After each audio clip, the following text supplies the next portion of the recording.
శ్రీకాకుళం జిల్లాలో పేను విషాదం జరిగింది. కార్తీక శనివారం ఒక పక్క ఏకాదశి.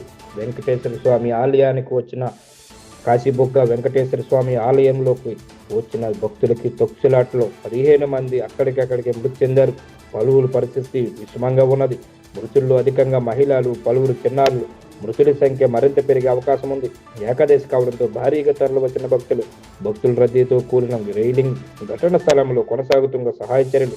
ఏది ఏమైనా ఇది ప్రభుత్వ హత్యగా పరిగణిస్తూ ఉన్నారు. ప్రభుత్వ నిర్లక్ష్యంతో, దేవాదాయ శాఖ నిర్లక్ష్యంతో జరిగిందని ఓ పక్క భక్తులు విస్మయం వ్యక్తం చేస్తున్నారు.